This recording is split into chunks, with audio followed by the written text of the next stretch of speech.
So, as long as naniniwala kayo, nag-e-effort kayo, nagdadasal kayo guys, and sinasabayan nyo ng positibong mental diet, mga kapiksi. So, napakaganda ng combo nyo guys. Prosperity na, swerte pa, no? So, sabi ko naman sa inyo guys, nakatadhana talaga kayo maging maswerte, nakatadhana kayong kumubra ng limpak na salapi, kasaganaan, pagpapala, Capricorn, okay? So, i-mind nyo na to guys, sa comment section, mind.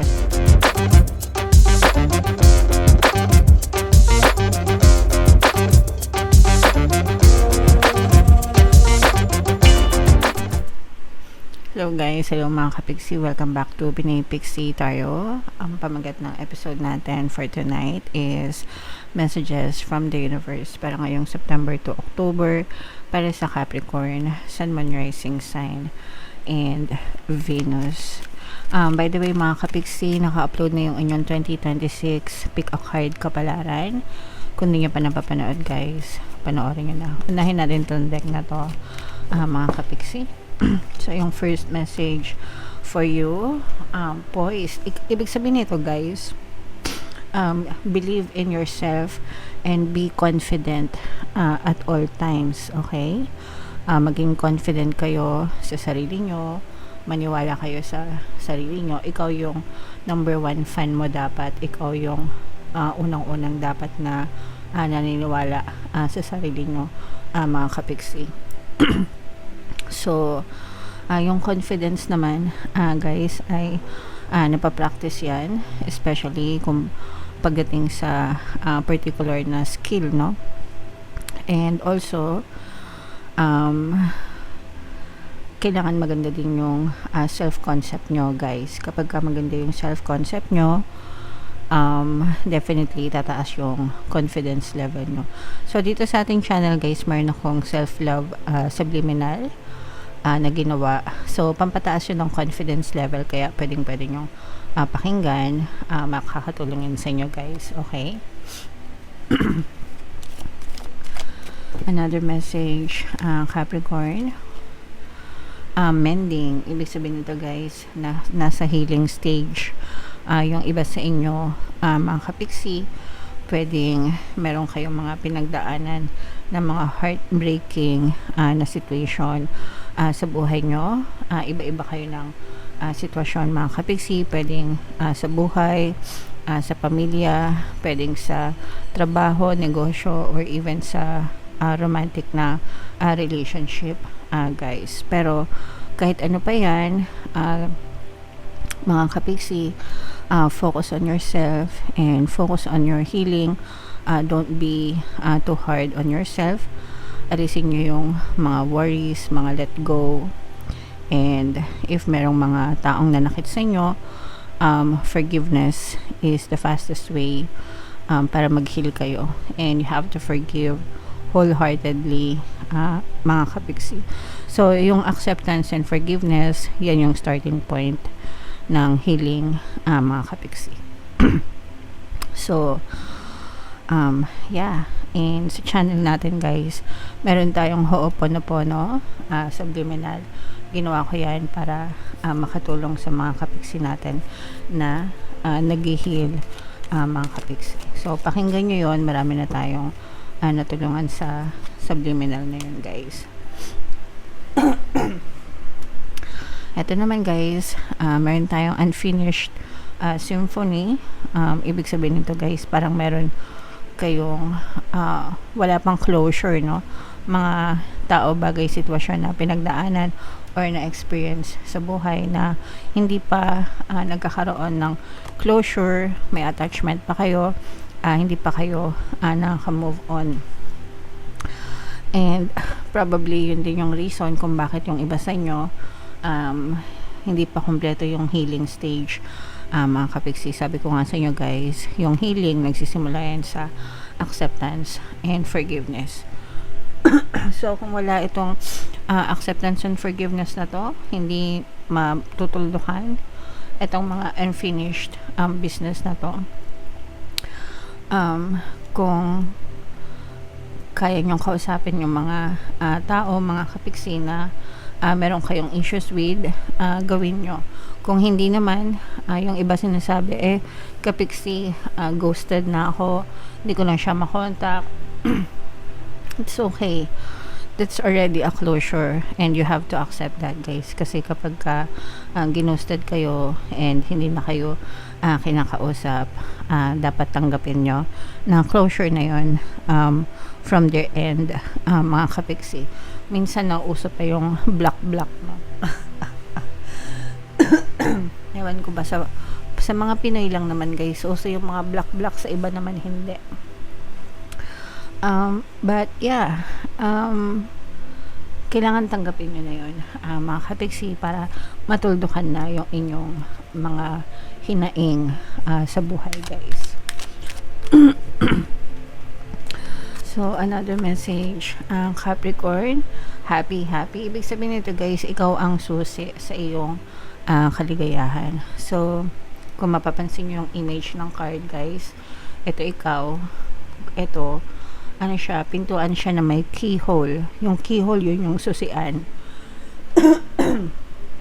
So, parang sinasabi dito, guys, na sa'yo nakasalalay yung happiness mo. Ikaw ang susi sa kaligayahan mo, mga kapiksi. So, depende yan sa perception nyo, sa mga bagay-bagay, kahit na positive or kahit na negative yung nangyayari sa inyo, guys, kung paano nyo siya tingnan, kung paano siya bigyan ng kahulugan, mga kapiksi, doon nakasilalay ang inyong kaligayahan. Meron kayong chance na magmukmok and meron din kayong chance na magpasalamat dun sa mga lessons na natutunan nyo, and just be happy and move on, mga kapiksi. Okay? So, anong choice nyo, guys? Happiness is a choice. Ika nga. So, palagi tayong may last say sa buhay natin. Kung gusto nating maging masaya or kung gusto nating magmukmok na lang habang buhay. Okay? Another message for you, guys. Ito naman, guys, very kalmado, very peaceful yung energy nyo as long as hinahayaan nyo si universe, no, na daling kayo sa tamang agos ng buhay, mga kapiksi. So, parang go with the flow. You have to trust the universe and trust the divine. Syempre, guys, pag nagdadasal tayo, kailangan nagtitiwala din tayo. Kasi if we pray and if we affirm kung ano yung hinihiling natin, minomove na ni universe, no, yung mga tao, bagay, sitwasyon sa paligid natin para mapunta tayo sa tamang landas para mabigay sa atin yung mga kahilingan natin. Pero dapat yung mindset natin nakasabay dun sa mga pinagdadasal natin. Hindi pwedeng nagdadasal ka ng maganda tapos ang mindset mo ubod ng nega. Hindi pwedeng ganoon, mga kapiksi. Okay? So, dapat pag nagdadasal tayo, buo yung pagtitiwala natin, mga kapiksi, na ipagkakalob sa atin yung mga dasal natin, guys. So, maging kalmado kayo. Alisin nyo yung mga stress, yung mga worry, and yung mga pag-aalala sa buhay, mga kapiksi. And another message for you, guys. Wow, ito yung swerte, mga kapiksi. Nakatadhana kang maging maswerte. Walang makakapigil sa swerte mo, Capricorn. At ikaw ang susi ng pagiging maswerte mo sa buhay. Okay? So, may chance na umangat, umunlad, umasenso ka sa buhay. Maging maganda yung takbo ng swerte mo. Palagi lang kayong mag-chant, mga kapiksi, yung chant na palagi kong sinishare. Swerte ako sa lahat ng aspeto ng buhay ko. So, palagi nyo lang yung sabihin, mga kapiksi, hanggang sa talagang maranasan nyo, ma-experience nyo na gumaganda talaga yung takbo ng swerte sa buhay nyo, guys. Okay? So, ito, guys, i-mind nyo na tong mga swerte na to, good luck, good fortune, itong happiness na to, guys, i-mind nyo na to, itong peace of mind, kalmado, no? I-mind nyo na lahat yan sa comment section, itong healing pati, mga kapiksi. So, comment down below, guys, if nakaresonate kayo. Bunot pa tayo ng isang card habang sinashuffle ko to guys, panoorin nyo muna yung video natin regarding sa ating paano mag-manifest ng abundance video course. Kapiksi, sawa ka na ba sa mga struggles at hirap sa buhay mo? Masipag ka ba at masikap sa buhay ngunit hindi ka pa rin umaasenso? Ilang beses ka na bang nag-attempt mag-negosyo at mag-invest pero palagi ka pa rin nalulugi? Sa pagkakataon na ito ay maaaring may subconscious beliefs ka na nagiging balakid sa iyong pag-unlad at pagyaman. Introducing, paano mag-manifest ng abundance video course. Dito ay matututunan mong ma-overcome ang mga balakid mo para tuluyan ka ng umunlad, umasenso, sumagana, maging matagumpay, successful at maswerte sa iyong kabuhayan, pera, trabaho, negosyo, salapi at kaperahan ng bonggang-bongga. Dali, mag-send na ng email sa pinoypixie@gmail.com at simulan na ang iyong pagyaman ngayon. Alright, so sa lahat ng gusto mag-avail ng course guys, naka-flash sa screen nyo. Una, meron tayong paano mag-manifest ng abundance video course. Meron din tayong paano mawala ang third party at magkaroon ng harmonious na relationship. And meron din tayong paano pabalikin si ex, revise breakup. Sa mga interesado guys, mag-send lang kayo ng email sa pinoypixie@gmail.com. And if interesado kayo sa mga pampaswerte na lucky charms or lucky bracelet guys, Aventurine at saka Citrine yung recommended ko. May kita nyo sa description box. Pwede nyo nang i-check out guys. So, ito yung additional message sa inyo guys. Grabe yung prosperity, no? Grabe yung swerte nyo guys. Ito ay prosperity, kasaganaan, pagpapala.